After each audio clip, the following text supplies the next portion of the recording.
This was in Mangalore, and she had come from Mysore with a few volunteers from Mysore.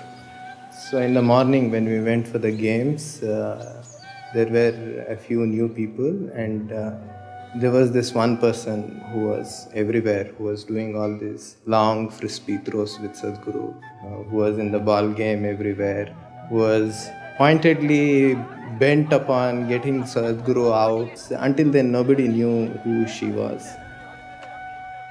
At the end of the program, Sadhguru introduced her to all of us as a Isha Yoga teacher. And that's the time she was working in a bank.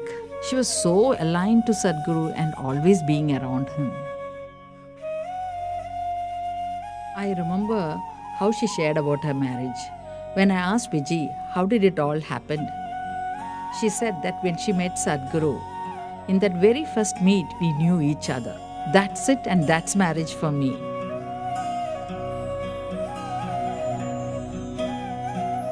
It was a very simple wedding in a small Shiva temple in Irpur Falls.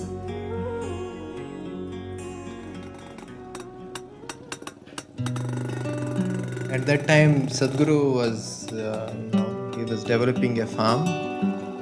And everything that happened in the farm, she would know, she would be there whenever she could. He would spend half the month in his farm, another half the month he would teach a class, either in Hyderabad or in Mangalore or Coimbatore or Tirupur or one of these towns. Every weekend, Vijji would travel to the initiation from Mysore. When whoever knew Sadhguru or Vijji, they always knew them as Jaggi and Vijji. They were always together everywhere in everything that they did. They nurtured each other, played together, traveled extensively like gypsies. Such was their companionship.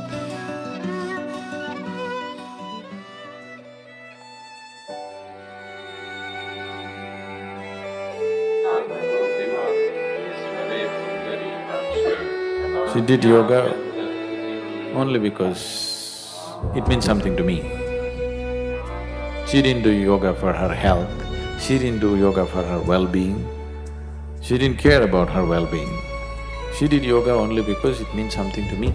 I'm talking about it, so she was doing it.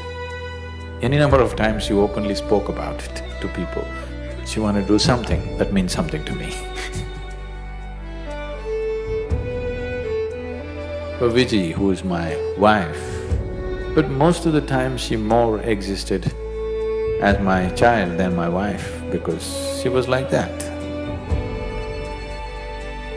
But still we had a very engaging and engrossed kind of relationship all the time.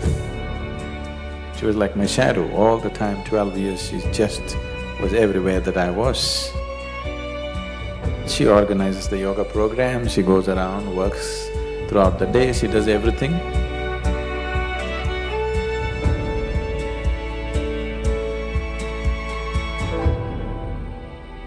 Every time that she saw Sadhguru off, it's not that she will say bye and she'll go back to whatever she was doing.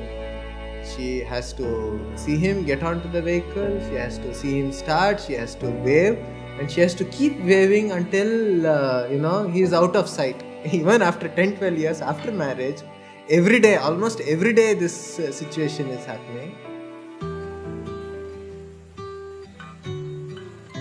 She was very deeply devoted to Sadhguru as a person.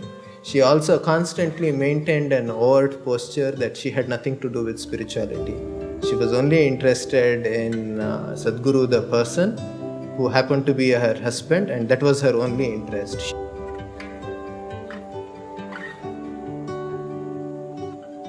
But one can't exist around Sadhguru unless in one way or the other one is deeply committed to one's own spiritual growth. Even though she said that she's not on the spiritual path, it's not for her and all that, I think constantly, right from the beginning, she couldn't help but to make progress on this path. Few moments and few incidents that I saw in Sadhguru. I mean, in my own life, these moments have had such deep impact. This must have happened with Vijji continuously in so many ways, which obviously had big impact.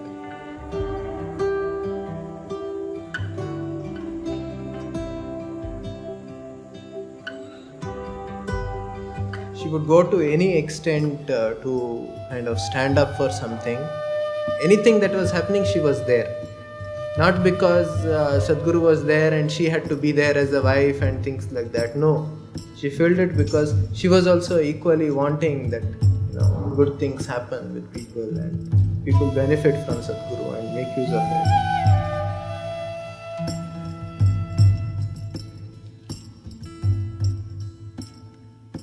அது எவ்வளோ நாள் கழிச்சு வந்தாலும் அவ்வளோ ஞாபகம் வச்சு கேட்பாங்க. நீங்கள் வந்து பார்க்கலாம், அவர் வந்து பார்த்தார்ல, நீங்கள் ஏன் வரல அப்படிம்பாங்க. இங்கே எல்லாருக்கிட்டையும் இவங்கக்கிட்ட பழகணும், இவங்கக்கிட்ட பழகக்கூடாது அப்படி கிடையாது. ரொம்ப உரிமையோட அவ்வளோ அன்பாக இருப்பாங்க. Like she is very soft in her heart. Like if somebody has to say something, she has no hesitation even to take a bangle and give it to them and to solve the problem. Very, very relatable and affectionate woman I have ever come across.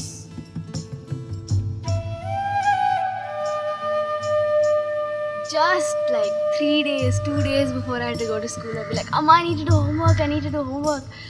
The last 3 days, I'd be writing with my right hand, she'd be writing something else with her left hand just to make it seem like it was my work.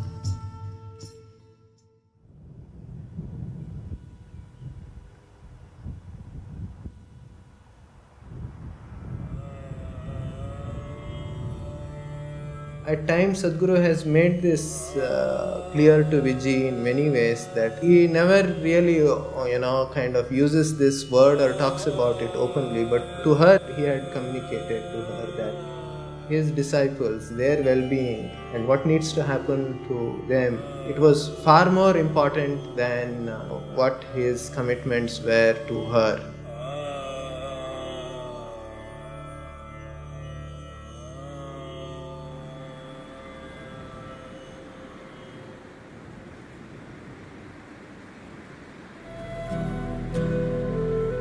Swami Nirmalananda was somebody I knew for a long time. I have met him almost 20 years ago or more in a very strange kind of atmosphere, and ever since then, we've been little dallying with each other. 96 sometime early, we went to BR Hills, me and Vijji went there once. Radhe also was there at that time. We were talking to him and he said, next year, January, when the Uttarayana comes, I want to leave. I asked him why. He said, I have lived as a yogi, but I don't want to live as a rogi. I want to die as a yogi. He was asking me, I really not clear about how to live. He had built a small samadhi for himself. Will it work? What will happen? This and that. That's the first time I opened up to a completely different thing, and I spoke to him certain details about what is it that stops a person from leaving, what is it that makes a person leave. Vijji was there, she was listening to all this and she burst out into tears and she cried and cried and cried. So I just ignored her and continued to speak to him. Then he was also weeping off and on and asking me questions and we went into great detail of many things which usually I've never spoken anywhere.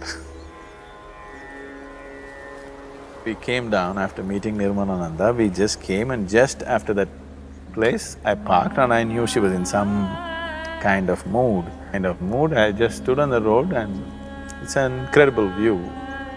So I just was standing on the road, Radhe was also playing around there. And she came and fell at my feet and said, I also want to do what he's doing. I was just trying to joke and try to sort of dismiss the whole thing. She was crying and she was saying, I want to go like him. I said, okay, are you willing to do the sadhana? You do it, let's see. I never thought she'll have the perseverance to stick on to it like forever. So I told her a few things, that you do these things, let me see how seriously you do. If things come up to that stage, we will see. From that day, she just went like, She was another person altogether. Suddenly, the last 8-9 months, she became all focused and like that. Just the way she was going, I saw she's going so intensely. And after 2-3 months, she even started talking confidently that she's going to leave in another… Then I tried to slow her down a little bit. And I said, what's the point now? All these 12 years of marriage, we were only traveling. Only now, just then, we had just had a place to live. She could call her own and cook and do things, which meant a lot to her, I knew. So I said, what is the hurry? And the girl is just 7 years old. I said, things are working out well for you also, why now? So she said, right now my inside is feeling absolutely beautiful and outside everybody is wonderful to me. This is the time I want to leave. I don't know how long I'll be able to maintain this. All my life I've been confused, feels everything. Right now I'm in a space where I want to be. I want to live like this. So many times in my own ways I tried to slow her down a little bit. The next December came, 96 December. Then we knew Nirmalananda will leave. From there we went on Karma Yatra. This is the final lap of Dhyanalinga consecration.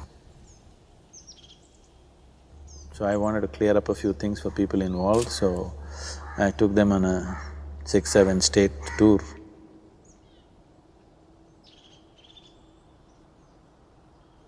I have nothing much to say. This 12 days trip is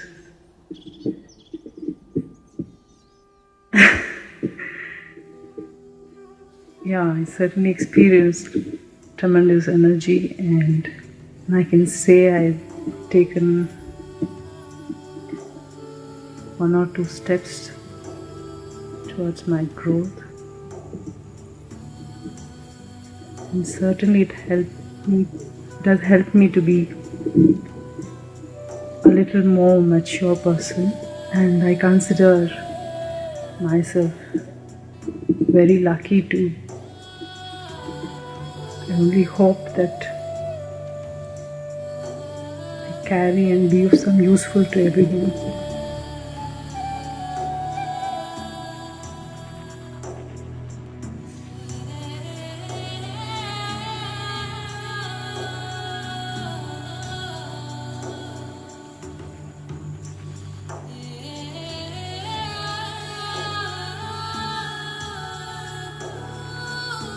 By now, after the Karma Yatra, she was all glowing like a full moon. People who saw those last few weeks, they could clearly notice she was like blown like a full moon. Then I had to tell them, she said she's going to go shortly. They wouldn't believe it. I said, that's how it is. December Paurnami onwards, she started serving the people. 3 Paurnami, she wanted to cook and serve and she wants to leave. Then on 21st, we dropped Radhe at school. And that's when she was talking to Radhe already that I won't be there after some time. The girl was just about fine, she didn't take that, and we came back 21st evening from Ooty. 23rd evening is when she left.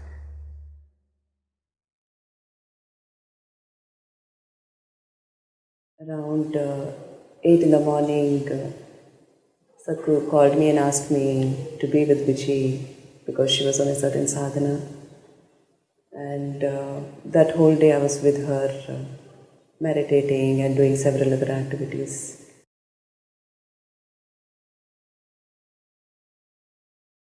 Shambho, Shambho, Shambho, finished. It was… Just before that she went out, about 6:11, 6:12, that's the time. About 6 o'clock, she went out, she wanted a rose flower. So she asked one of the brahmacharis to get a rose flower. They ran to the Vanaprastha ashram, got the rose flower and came. She held the rose flower in her hand, Shambho, Shambho, Shambho. Just 7-8 minutes, it was over.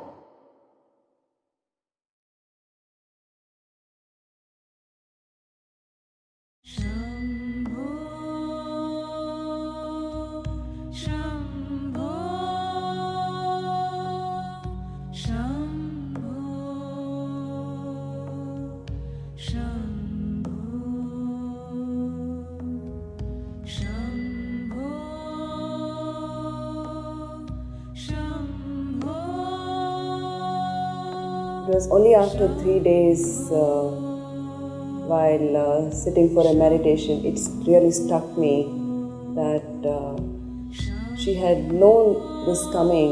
It's like her Mahasamadhi is just a promise to me. So if you really, that's what you want, it's a possibility. Like if you're so intensely seeking something as an ultimate, you can attain it. But definitely Vijay's Mahasamadhi was a tremendous blow to my logical way of looking at life. அது மாதிரி யாருமே பார்க்கல அவங்க. But within அவ்வளோ தீர்வாக இருந்திருக்காங்க, தீவிரமாக இருந்திருக்காங்க. The Mahasamadhi, of course, proves something like that. What was not visible, what was not overtly visible to people's eyes, it's almost like something else worked on. Constantly something else was working with her, and all the time.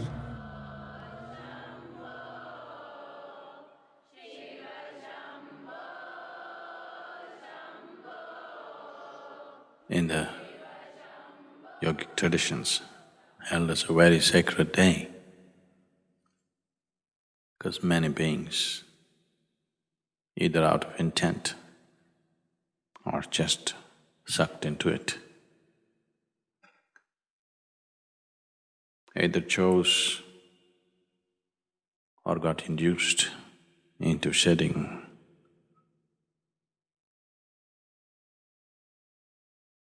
their physical bodies on this day consciously. So many have done this in this tradition.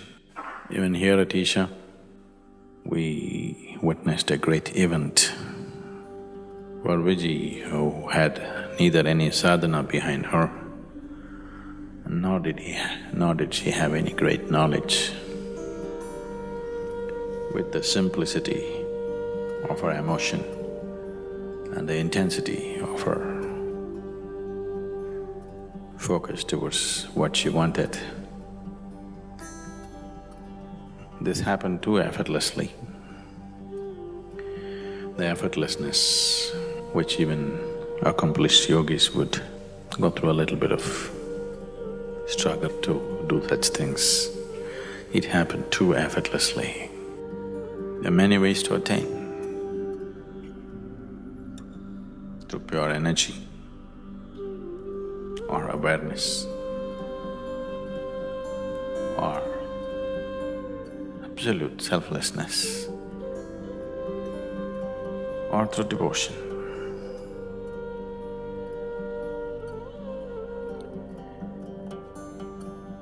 Devotion I put last, but it's the quickest way. I put it last because the line between devotion and deception is so fine, a lot of people will miss it. As they get more and more overwhelmed with deeper and deeper bursts of energy within them, slowly they become devout. That's good. The wisest ones are always devotees. It's a different kind of wisdom which logical minds can never understand. They grasp life in a different way. Vijji was bursts of devotion and confusion, devotion and confusion. When she held on to a devotional spell for long enough, she made it. That's been the way, that was her way too.